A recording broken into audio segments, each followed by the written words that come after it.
Welcome to another Deep Dives. Are comic book fans the worst thing to happen to comic book movies? Once upon a time, comic book films were made for everyone. From Christopher Nolan's The Dark Knight trilogy to the early Marvel Cinematic Universe entries like Iron Man and The Avengers, these movies balanced broader themes, real-world stakes, and strong character arcs. They weren't just about capes and cosmic threats. They were accessible, compelling, and most importantly, culturally dominant.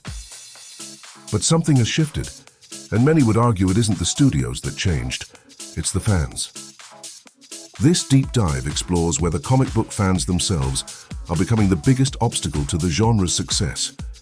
Has catering to their niche demands fractured what once was a mainstream powerhouse? Let's rewind to the golden era. Between 2008 and 2019, comic book movies exploded into global cinema. The Marvel formula, built on accessibility, humor, and character development, brought in billions. DC, though inconsistent, had its own triumphs with the gritty realism of The Dark Knight and the mythic scope of Man of Steel and Wonder Woman. What united these successes? They weren't comic accurate in the purest sense. Instead, they adapted source material for cinema. Characters were redesigned, plots restructured, and tone carefully balanced to appeal beyond comic shop regulars. In other words, they weren't made for comic book fans. They were made for everyone. Fast forward to today, and things look different. There's a growing pressure from vocal online communities to prioritize comic accuracy over cinematic clarity. As a result, we've seen shows and films packed with lore, multiverse logic, Easter eggs, and obscure characters that alienate general audiences. Take She-Hulk. Marketed as a legal comedy with fourth-wall-breaking flair, it quickly devolved into a series of meta-jokes and cameos aimed almost exclusively at internet-savvy comic fans. Critics called it too online. Audiences were left wondering who the show was really for.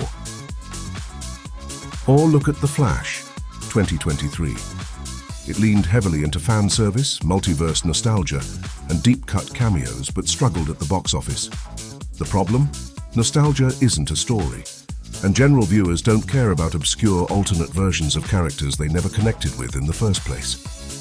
Even James Gunn's Superman has already become a battleground before it's been released.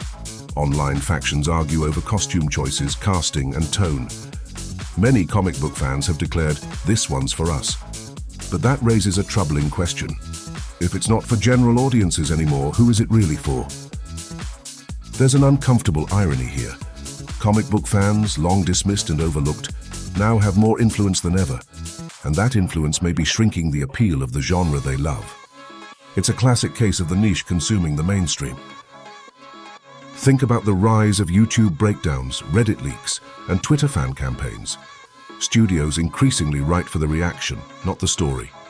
Scenes are engineered for screenshots, not substance. And when general audiences tune out, fans blame the studio, never questioning whether the growing inaccessibility is the real issue. Worse still, many comic book fans are deeply resistant to change. Much of the backlash we see today isn't about quality, it's about nostalgia. Fans want things to stay the same costumes, the same origins, the same tone they grew up with. But that nostalgia comes at a price. The comic book industry itself is in massive decline, in sales, relevance, and reach. Why? Because much of its output is outdated, often childish, and creatively exhausted. The storylines have had to grow more outlandish to stay fresh, leading to characters like Krypto the Superdog or sentient planets or cross-dimensional clones. To the average viewer, it's just nonsense. And when films try to reflect that style of storytelling, general audiences can't relate. They disengage. Not because they hate superheroes, but because they can't connect to what those heroes have become. Nowhere is this more obvious than with Superman. Comic book fans continue to cling to the Christopher Reeve version of the character. The bright smile, the red trunks, the cat-saving icon of the 70s. It's a comforting image, but it belongs to a different time. Those were films made under different cinematic expectations, judged by different standards. Take Reeve's Superman turning back time to save Lois Lane by reversing the Earth's rotation, a fantastical, almost cartoon-like moment that fans celebrate as heroic. But when you look closer, it's a profoundly irresponsible act. In trying to save one life, he rewrites the fate of the entire planet. People who were meant to die may now live. People who would have lived may never be born. Time, causality, all altered, because Superman couldn't let go of a personal relationship. Even his Kryptonian father explicitly warned that tampering with time was forbidden, underscoring how reckless the decision truly was. And if Lois were to die again, would he do it again? Would he do it for anyone else he loves? Or is it only Lois who justifies bending reality itself? Yet when Henry Cavill's Superman kills Zod to save innocent lives in Man of Steel, those same fans condemned it as a betrayal of the character.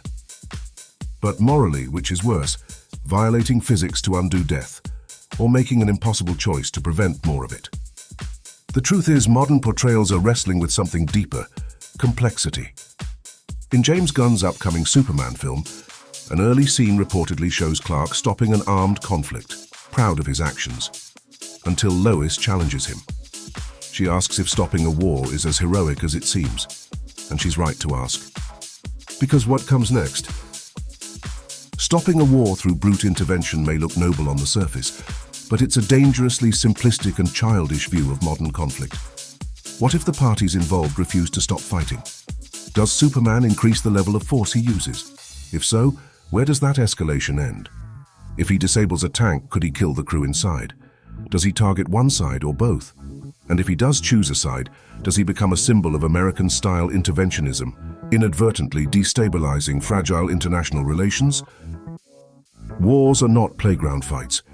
They're complex, politically charged, and often rooted in decades, even centuries, of tension. Superman's presence could embolden one faction while enraging another. His attempts to police the world could provoke resistance, backlash, or even wider conflict. His very intervention might break the geopolitical balance, making things worse in the long run. In that light, the scene isn't heroic, it's terrifying.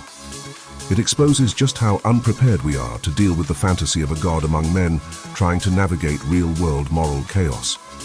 Saying Superman stopped a war might make fans cheer, but it's a painfully childish view of global conflict. From an adult analytical perspective, the one we use to judge modern films, Lois is right to question him. War isn't a comic book plotline. It's layered, generational, and fraught with unintended consequences. Superman's simplistic approach, no matter how well-intentioned, risks making him less a symbol of hope and more a blunt instrument in a fragile world. And she's right to ask, because what comes next? If Superman uses non-lethal force to end a war, why would the combatants stop?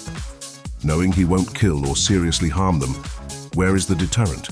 Wouldn't they test his limits? Would he be forced to escalate until someone gets hurt? And what happens when his presence emboldens one side of a civil war, or he intervenes in regional conflicts without full understanding?